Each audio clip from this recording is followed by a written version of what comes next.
Typically, when it comes to Indian students, it was obviously one of the favorite destinations till 2020. But right now, students have become more skeptical these days in understanding why Australia is not giving visas. Even there was an option wherein you could complete your diploma also and then apply for a PR. But after 2020, the rules have changed. There are 8 universities of Australia which are ranked in the top 100 in the world. When you're trying to put in this sort of an amount as your semester fees, you would definitely have to be very studious. You cannot actually give more time towards your part-times or probably the other things. So universities do not ask you for a statement of purpose or for recommendation letters. India में क्या है, मतलब put it on your house planners, 10, 12 bachelor's, master's work. Tuition fees और job opportunities में connection नहीं होता है, tuition fees और स्टैंडर्ड ऑफ लिविंग में कनेक्शन होता है। स्कॉलरशिप इतनी बढ़ रही है, पूछो मत।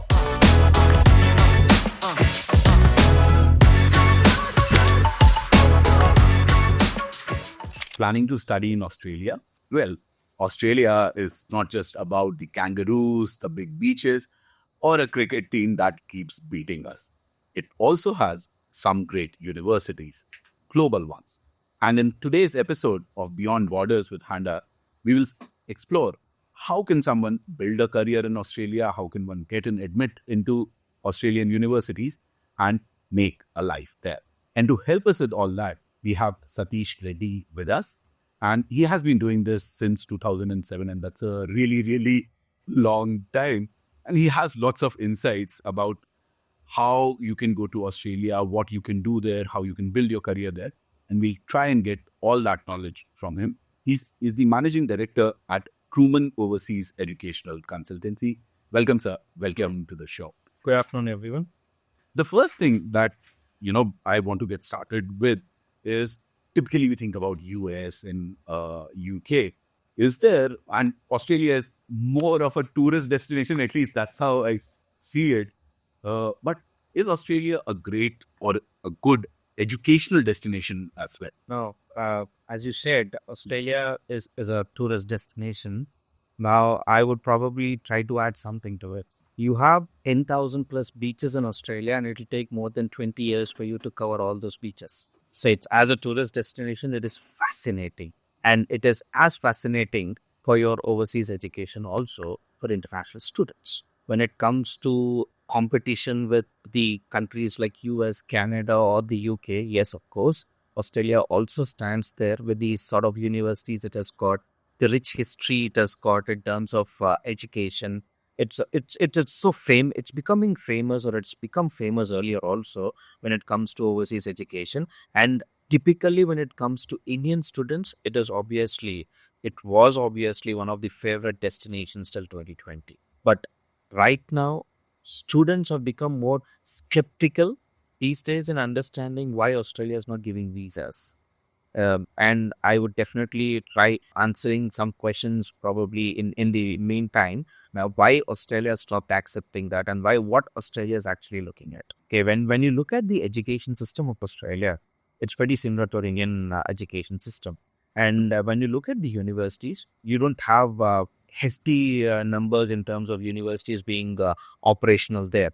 There are just 41 universities in Australia. Of course, there are other institutions which typically do not accept a lot of international students. When it comes to universities, yes, universities do accept international students. It's got courses offered right from a certificate, diploma, bachelor's, then the master's by research, then you have the PhD programs. So this is how the Australian education comprises. And no matter you have completed your 15 years of education or a 16 years of education, yes, you're still accepted by the Australian universities, provided you satisfy the entry requirements of each and every institution available there. Okay. So you mentioned in this conversation that after 2020, things have changed a little bit. Can you tell me a little bit more about what is the difference and what caused that difference? See, after 2020, what Australia has done is, because of the COVID, Australia has stopped accepting international students. Okay, and they have introduced the concept called online. Now, during online, now because students do spend a lot of money to just go and study in Australia, it's not only study, but you also have the option of doing part-times too. which probably was cut down during that period of COVID. And after that, Australia has done a lot of research and understanding what is the main cause of students being changing from one course to the other. So based on all these things, So it was allowed to change from one. you were allowed to change. You are allowed to change from a master's to a diploma. You are allowed to change from one master's to the other master's. You are allowed to change from a university to an institution, which was all there. All that doesn't happen in India as far. It happens in Australia. Okay, it happens. See, the reason it happens in Australia is many of our Indian students who go there to complete their masters might be they feel that they are not able to compete with the local competition there, or probably they're not able to complete the masters in the 2 years of time. So what they generally do is they pick up programs in Australia, which probably helps in getting them a quicker permanent residency option.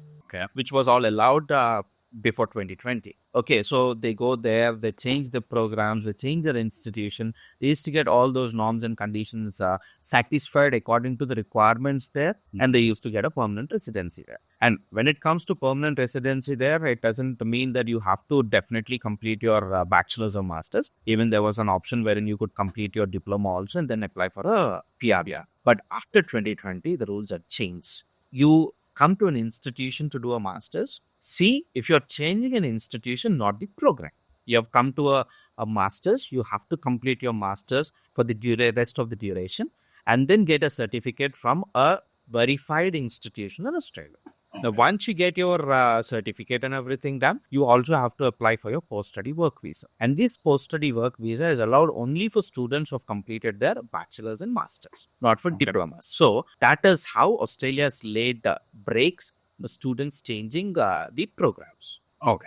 So that obviously has brought in a lot of change of students going and settling in Australia, or students picking up Australia as a destination for their overseas education. Understood. So would it be fair to say that there used to be a lot more flexibility before? That flexibility does not exist. And because of that flexibility being taken away, Indian students are, looking at it a little less as an option. I would not say the flexibility has been removed completely. It's still there. The flexibility is still there. It's probably come down 20-30% lesser when what it was used to, it used to be there. It just come down a bit, but still you always have the option of going to a X university. If you want to change to a Y university, you have to definitely inform the higher authorities of the immigration that why do you want to change your university now. So that has become a challenge now. Earlier, these challenges were not existing. And I also wanted to add one more thing here. Earlier, when you were planned to change your master's to a diploma, it was still accepted on your visa. But if you want to change now from a master's to a diploma, you obviously have to change your visa also. So you have to reapply for your visa, get your visa granted. And when it becomes onshore, you would definitely have a lot of turns and twists here to get it clarified. And when you are not able to do that, obviously you lose your visa, which you have got from India also. So based on all these things, Australia has tightened the screws now, which still is open for a good amount of students who are typically interested in going there to Australia on the basis of doing their masters. Fair.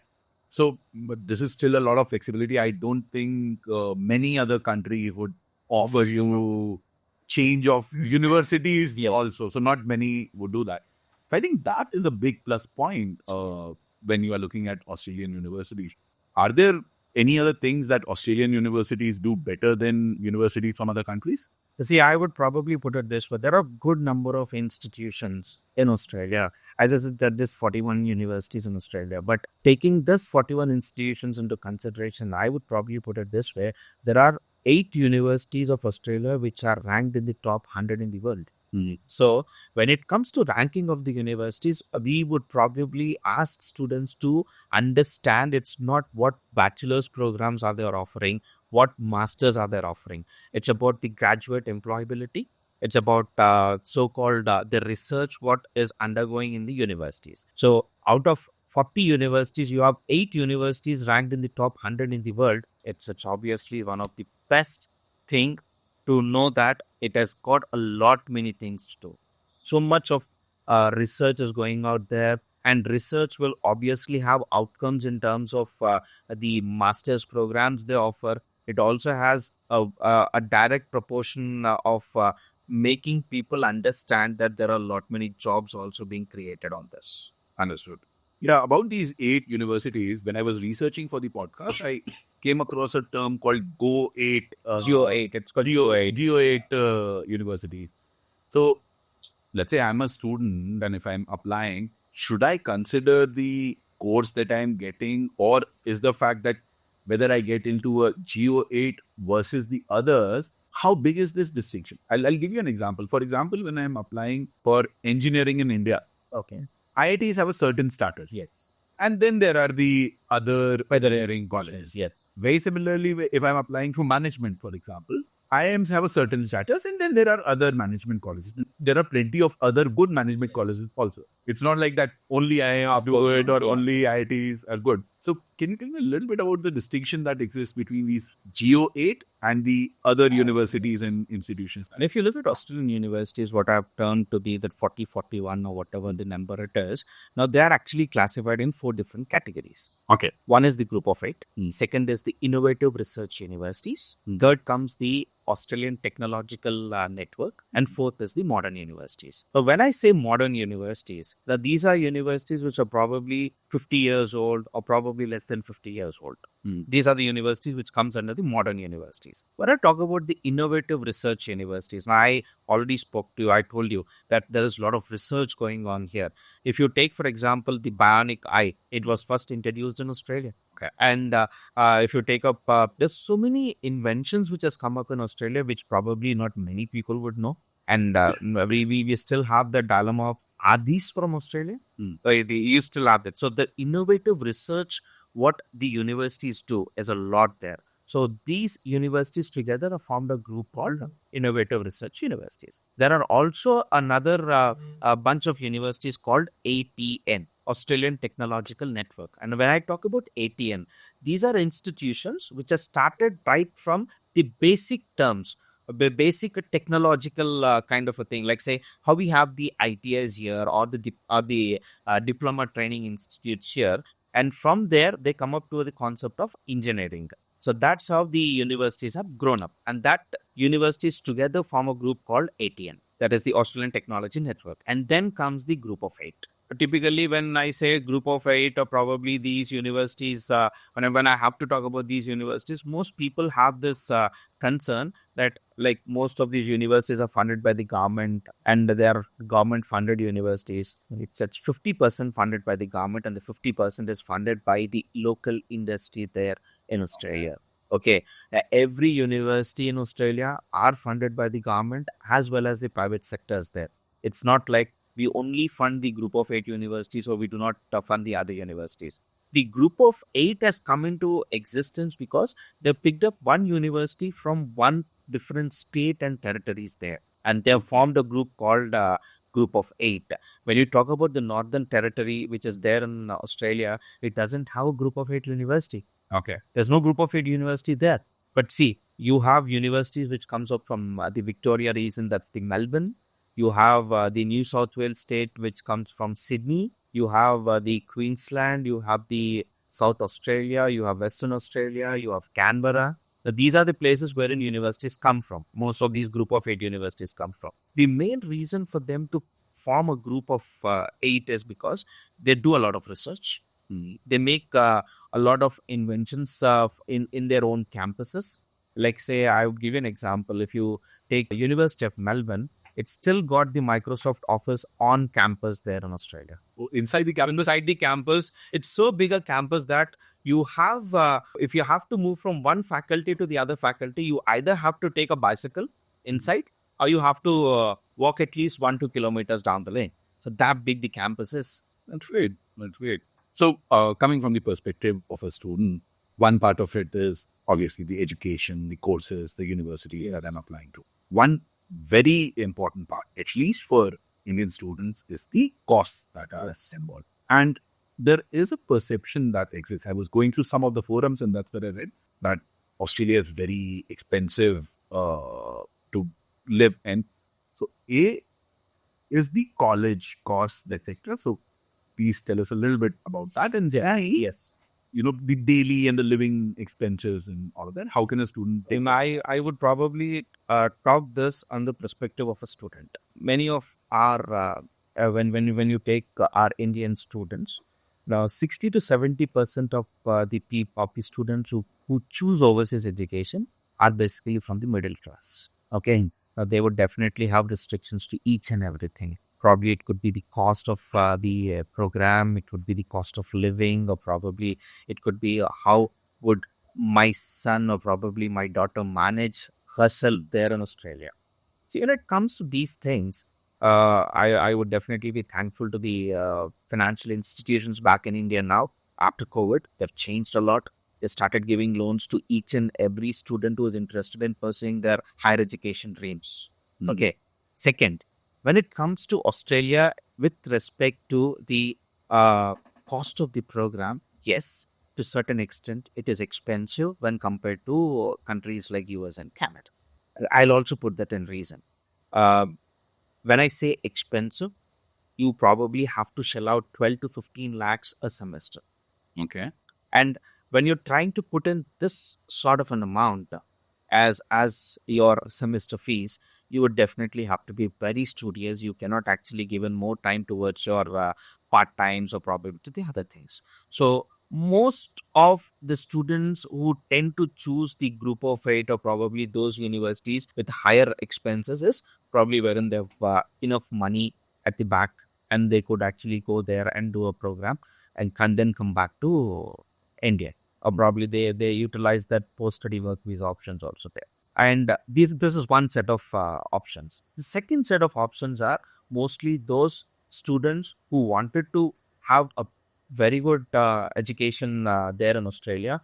They wanted to also have good number of opportunities coming up, and they also wanted to have a settlement option there. Now, these kind of students, being an agent or probably being a consultant, now how I would probably advise them is I would tell them very clearly, choose the right program which suits your requirement.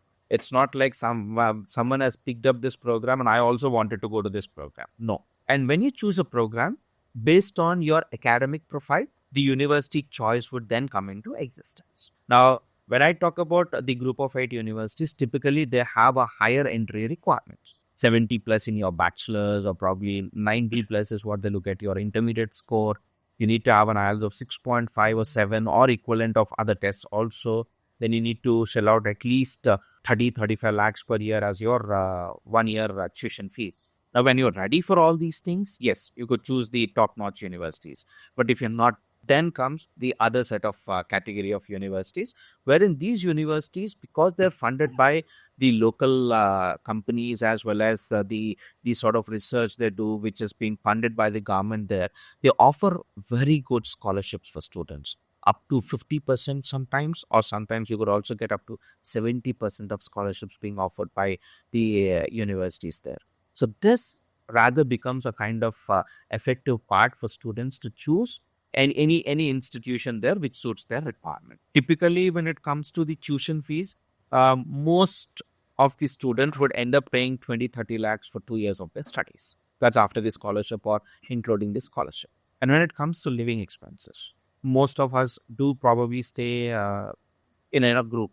We don't look at staying individual there. If you're trying to be individual there, then you have to probably shell out $1,200 to $1,500. Students don't do that in India. So they definitely not do. So when you probably look at a kind of a budgeted kind of living, because I've been to their places wherein they stayed. I've stayed with them for a week or 10 days. I just wanted them to understand what would be the living standards of a student. Most of the students do pick up a house wherein you could probably accommodate 10 or 12 students there, which would roughly cost them some $1,500 or $2,000 per month. Then added to it your electricity bills, your water bill, then your food, your transportation, all put together, maybe it will cost another $300 to $400 per person per month. So all these put together, typically it would not cost you more than $600 to $800 per month. That will be your average expenses what any international student do spend there.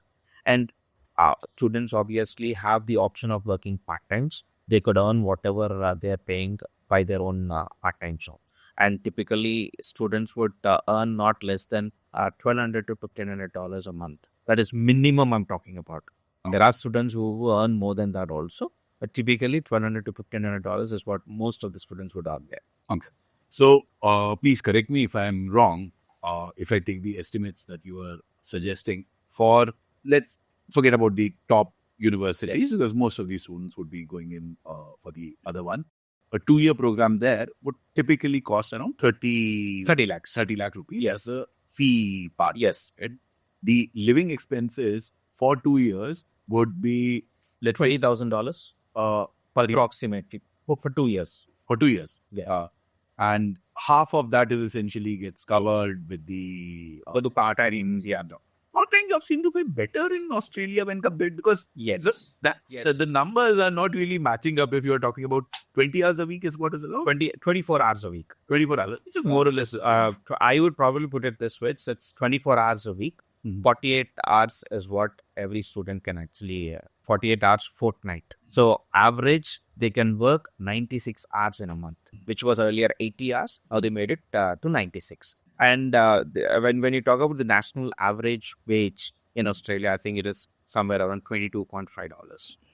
So your paying capacity of the employers is definitely on a higher side. But those averages will be for people who are doing, full-time employment, etc. Do students also? Students also actually do have that option. Say, for example, many of our students who go from here work for Woolworth, Coles, or probably 7-Eleven, or a lot of petrol stations there. Or there are others also wherein you have so many supermarkets or shopping malls available there. So many things. Typically, no student is paid less than $15 to $20 an hour. Oh. That's pretty, that's the part time, and that's not really this is not really which is projected out. But every student who goes to Australia, tend to call us back and say, "I'm settled, happy." I'll probably put it. I wanted to take an example. We had some students who went during the COVID time, and these students were asked to actually get more employees where they were working for. One of our students was actually working for packaging center, and he was offered incentive if he could have actually bought 1 or 2 people to work there. And he was paid $35 to $40 an hour. Okay, so that means they do need people. It's not that because what I've heard, especially in the last couple of years in Canada, some of the students that I have been in touch with is A, the odd jobs don't pay that well in Canada, and B, finding these odd jobs is also becoming increasingly difficult. But clearly, that's not the case in Australia, of course. See, Australia, it's not open doors for immigration a lot. What Canada has done, or probably what UK has done. Australia, even now, it's pretty simple to understand. As a student, you come there, or as an immigrant, you come there. That's it. Immigration is a different kind of a story. Student is a different kind of a story. And on a student visa, because you are allowed to work part-time, you have a lot many part-time jobs available there. You probably say, I wanted to go to Melbourne only because my most of my friends are settled in Melbourne. I wanted to go to only Sydney because many of my... Yes, these are two places wherein you might find it a little difficult to find a part-time job faster. But you will get a part-time job, but not as fast as what you get in the other cities. What would be the other cities, other opportunities? Brisbane, you have Perth, you have Adelaide, you have Tasmania, you have got Darwin. There are so many places there. And most of these places are not actually touched a lot by our Indian students. Okay. You have so many jobs available. You have so many options available for students. See, earlier I spoke about people working in supermarkets or probably shopping malls or probably with the so-called the petrol pumps, petrol stations and not. But there are other jobs like the delivery jobs, then other jobs like the taxi driver jobs, or you have the packaging delivery jobs. So many jobs available there.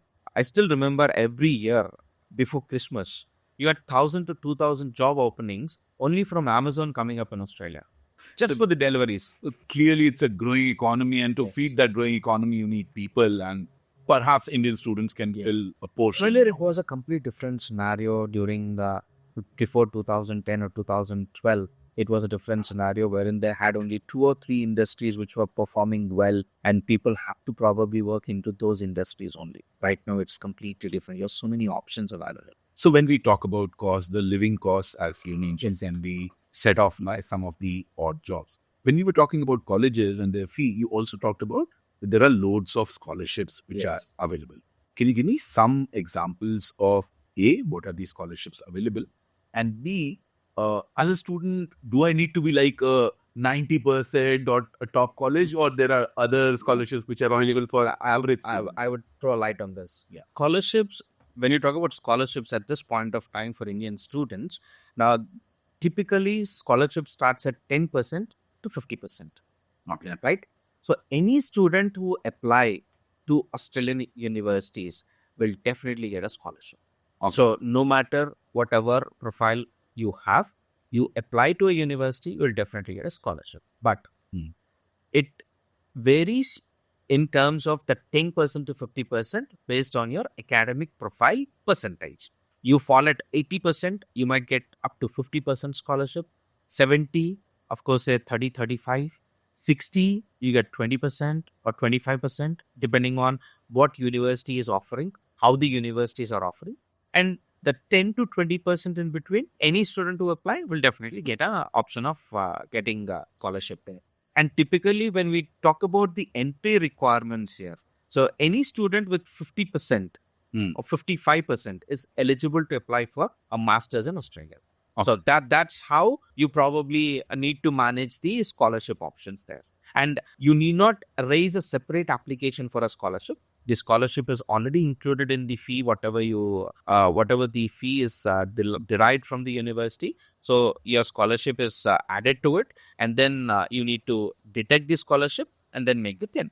Fair.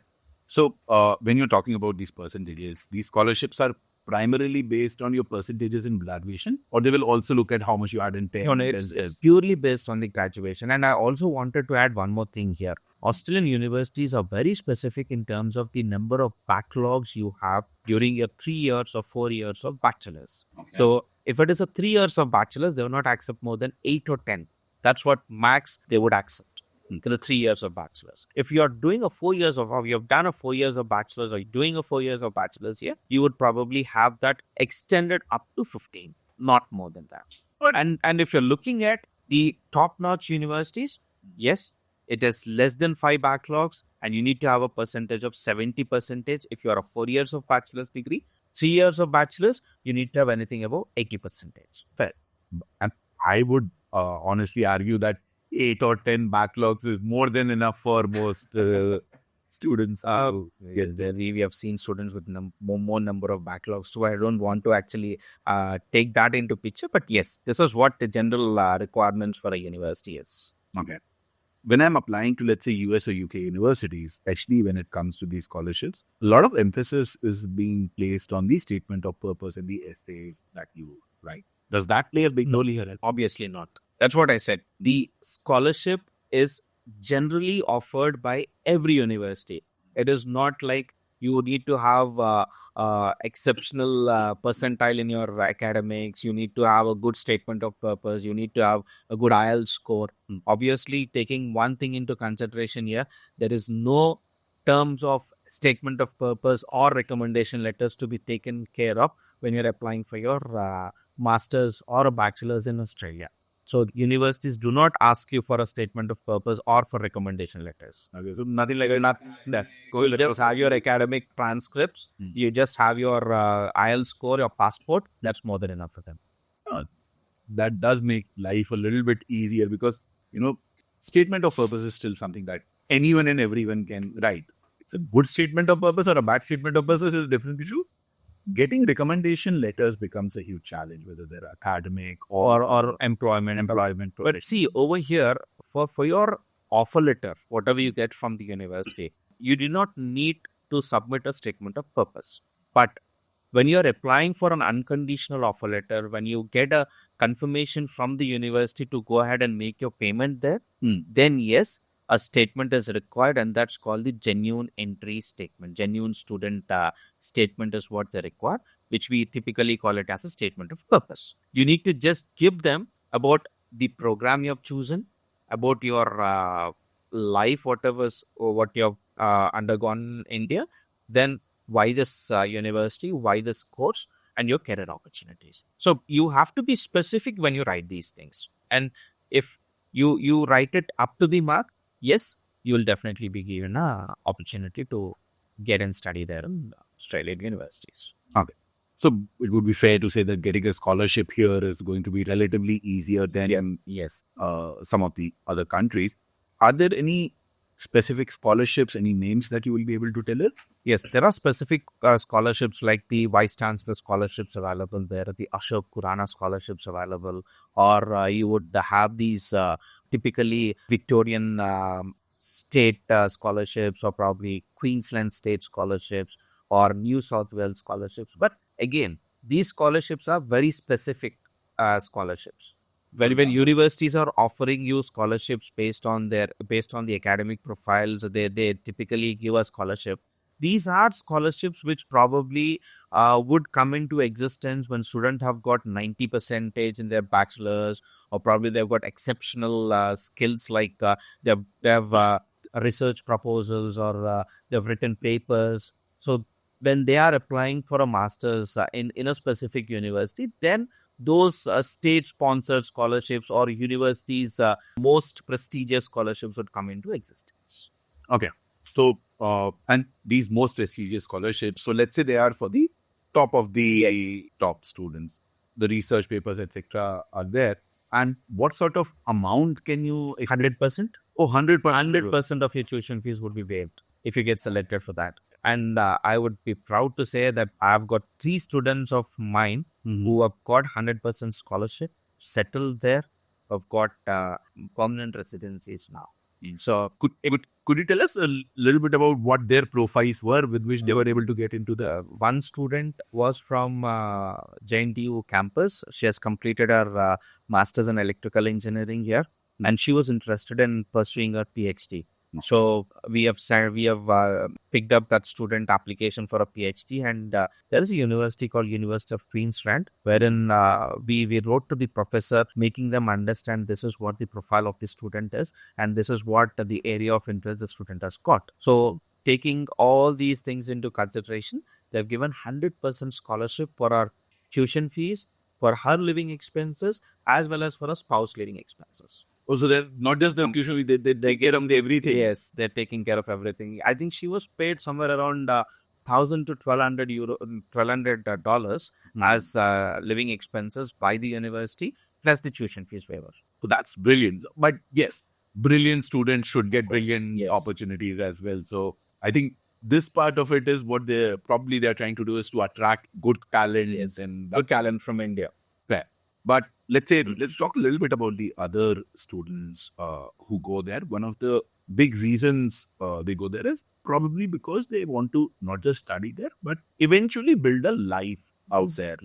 Yes, there would be a significant portion of students who would want to study and come back to India, but there will be a significant number of people who would want to go there, work there for a while, or maybe long years. Yeah.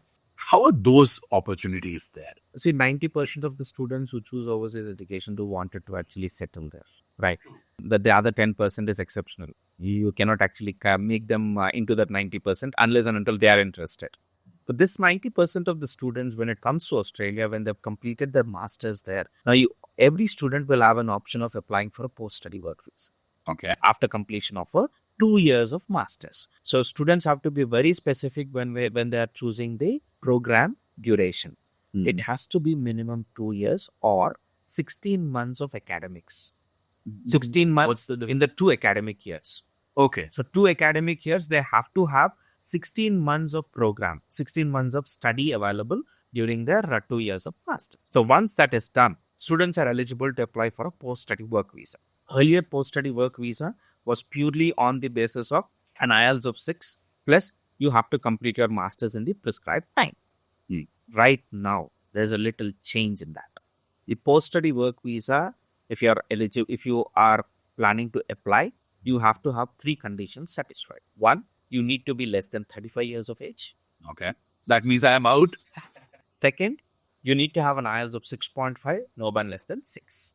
Okay. Third, the same, you have to complete your master's in a given prescribed time. So when you have these three conditions satisfied, you are eligible to apply for a post-study work visa in Australia. Yes, the new rules have been changed because there are a lot of students who have been upgrading their programs every 2 years, every year, to just stay there and get a program which probably suits the entry into a permanent residency. But right, to cut down that, they've introduced that age factor.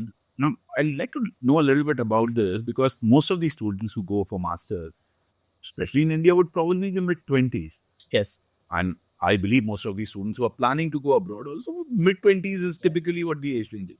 So 35 is a very... See, I'm talking about every student who is interested in going to Australia. See, a student might have completed his bachelor's way back in 2011 or 2015. And now they wanted to go and pursue their master's now. So 2011 or 2015, 2011 even we take, so they might be 20 then. But right now they've come close to 35. So they've got almost 11, 12 years of work experience. So when you have work experience, what Australia says is you apply for a direct option of getting there. You apply for a job. Okay. Or you apply for a student visa. Okay. Keep one thing in mind. After crossing 35, you're not eligible to apply for a post-study work visa. So over here, taking the positive side of it, they say any students who come here, study and apply for a post-study work visa. So in between that 35 years of age or less than 35 years of age, you're eligible to apply for your post-study work visa. After post-study work visa, you'll also be able to get a good job because all that is being filtered at the stage of post-study work visa itself. So all that crap would go down. Only those students who are eligible in between these will be able to come and actually work there. And the other very important thing here is Australia is obviously an aging country. So they need younger generation coming up. So that's the reason they've introduced this concept of 35 years, less than 35 years of age. Apart from that, there is nothing else. You have to probably take it on a positive note only, not on the negative side of it. Understood. And this post-study work visa, let's say US, UK is typically around 2 years. Yes. How about Australia? See, this varies. It starts at 2 years and can go up to 5 years also. Why would the problem apply? Yeah. 2 years is typically what is offered generally, 2 years of post-study work visa. And the program, whatever you're taking in masters, if it falls under STEM, you get another 1 year of extended post-study work visa option. Plus, if you're staying in semi-regional or regional, you get another 2 years of extended post-study work visa option. So typically, when you're staying in the major cities like Melbourne, Sydney, Perth, Brisbane, you get up to 3 years. All the other cities, you might actually get it up to 5 years. So this is what, and the reason for them to introduce this concept is because they wanted students to move to the other states, other cities and other states also. Not typically being in the Melbourne, the Sydney, the Brisbane, the Adelaide or the Perth. They wanted these students to move to the other states, other cities, explore the other cities, explore the other states, when people start exploring the other states, the economy of those states would also go up. And when it goes up, it'll obviously be an advantage to everyone who's staying there. So that's the reason they've introduced this option. Hey, this is a great option because, if you can actually get a 5-year work visa, that would take care of a lot of your problems. And I believe that would also attract a lot of students to Australia. I guess on that note, I would recommend all our students to consider Australia as a study destination and probably work a little bit harder on their applications, on their studies, figure out all these scholarships which are there. And in pursuit of that, we have another episode of Beyond Borders with Handa wrapping up. Thank you, Satish. Thanks a lot for taking out time and explaining to our viewers about how they can get to Australia. I would request all of you to continue watching, to like this video and to subscribe to our channel so that we can bring more such insights to you. And yes, if you have any doubts, any questions, you can comment on them and we can pick them up in future episodes. Thank you. Thank you so much.